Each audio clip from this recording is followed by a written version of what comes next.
présenté par Blackmagic Design, en partenariat avec CEV.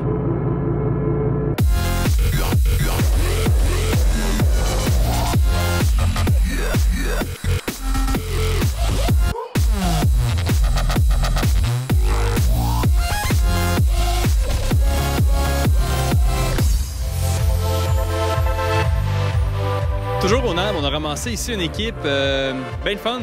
Fait qu'on est avec Jean-Pascal et Olivier de Félix et Paul. Et on va parler un peu de VR puis les besoins en son en VR. Donc, on a un nouveau média qui, en fait, ça se regarde pas. C'est pas un média qui se regarde sur une télé, sur l'ordinateur. On a des nouveaux outils pour avoir accès à ces médias-là. Donc, on a des nouvelles façons de gérer notre image, mais on a aussi des nouveaux besoins au niveau du son. Donc, mettons, dans une expérience VR, qu'est-ce qui est différent au niveau de l'expérience sonore? Bien, premièrement, on est au centre d'une sphère sonore. Donc, il y a une composante très intéressante au niveau du son qui n'existait pas avant dans le son surround, c'est-à-dire on a une composante d'élévation. Donc, on a la possibilité de reproduire la pleine sphère sonore telle qu'on la vit dans la vraie vie, et puis ensuite de ça, de la pousser plus loin pour faire du contenu cinématique. Donc, c'est sûr que cette nouvelle façon de faire-là a des implications à tous les niveaux, au niveau du workflow audio. Donc, de la captation à la livraison. Il y a beaucoup de post-production aussi là-dedans. Évidemment, oui, et tout dépend du contenu. Mais c'est sûr que si on veut faire un contenu qui est réellement cinématographique, storytelling, donc à ce moment-là, c'est sur qu'on-set. En cinéma, maintenant, ce qu'on fait, c'est le son qu'on enregistre on-set, on va dire d'ambiance, sert pratiquement seulement de son témoin et on recrée tout en post parce qu'on a besoin de faire une version française, une version anglaise, aussi un ça.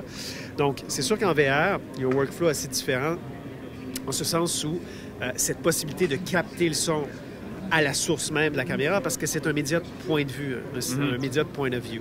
Donc, on veut avoir ce point de vue-là très précis. Et si tu as quelqu'un qui vient près de toi, parler près de la caméra, bien, tu vas avoir cette perspective sonore-là très exacte. Donc, on peut capter avec ce qu'on appelle de l'ambisonique, qui est un concept audio qui existe depuis les années 70, mais qui nous permet, en gros, de capturer un sound field avec plus ou moins de précision. L'ambisonique est quelque chose qui peut aller dans son expression la plus simple, qui est ce qu'on appelle du first order ambisonic, ou appelé du A-format, B-format. Donc, on a un exemple d'un micro de Sennheiser qui vient de sortir pour la VR, justement, qui est un micro A-format. Donc, ça, c'est une représentation de la sphère sonore. On peut l'utiliser ensuite dans notre mix. Et ensuite de ça, on peut intégrer des éléments comme on le fait en cinéma, à savoir des micros lavaliers qu'on va venir repositionner dans l'espace. Le grand défi, c'est que si on a des personnages qui bougent alentour de nous, il faut aller repositionner ce micro-là, suivre une trajectoire. Donc, évidemment, on veut quand même avoir la même qualité sonore, les hautes qualités de reverb, le Foley, tout ça. Donc, ça rend la production un petit peu plus ardue, mais il y a des outils, des workflows qui commencent à apparaître. Je te dirais, il y a 2-3 ans, c'était vraiment très, très difficile et très, très ardu. Et là, avec, que ce soit Two Big Ears Spatial Workstation, Dolby Atmos qui s'en vient pour la VR, il y a d'autres, Blue Ripple Sound, il y a plein de petites compagnies qui font des plugins. Ça va aider au niveau de la post-production. Ce qui est un peu difficile, c'est qu'en cinéma traditionnel, le workflow est très, très bien établi. Souvent, les gens qui vont faire les prises de son de plateau, quand tu es un ingénieur de poste comme moi, ben, tu sais même pas c'est qui, puis c'est pas grave parce que le workflow est tellement bien établi, puis il y a des standards, tu vas pouvoir prendre ce travail-là puis travailler avec. Alors que là, ben, les choses sont à réinventer, tu sais. Donc, il faut... Moi, en tout cas, je suis présent vraiment on location parce qu'on développe des nouvelles façons de faire. Puis, comme tu sais ce que tu vas faire en post-production, c'est informé par ta connaissance de la prod, tu vas faire des décisions sur le plateau qui vont influencer tout de suite et vont te permettre d'atteindre un résultat au final.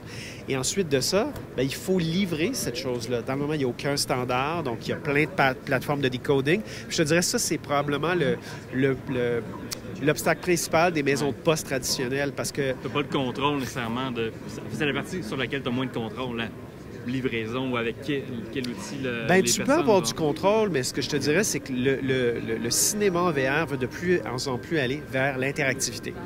Qui dit interactivité, tu es dans l'univers du jeu. Puis la pause traditionnelle et on le dit traditionnel, c'est-à-dire c'est assez conservateur.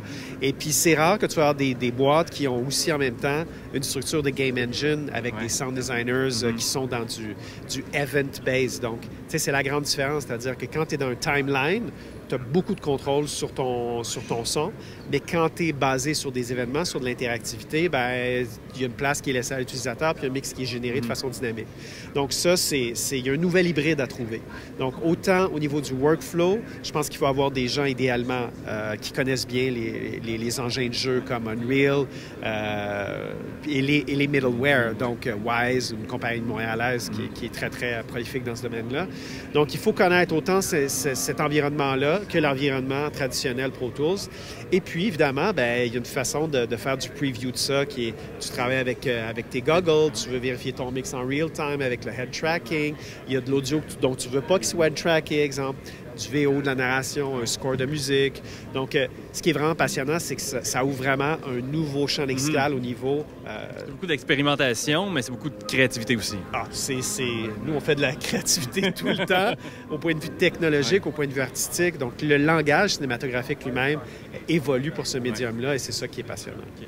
Ça revient un peu au niveau de la captation. Donc, on a le micro, après on a du XY. Est-ce qu'on peut toujours utiliser des méthodes de captation traditionnelles, à dire, ben, je vais prendre 4 micros, je vais les croiser. Ça, ou on a des trucs qui vont encore plus loin, vraiment mieux adaptés?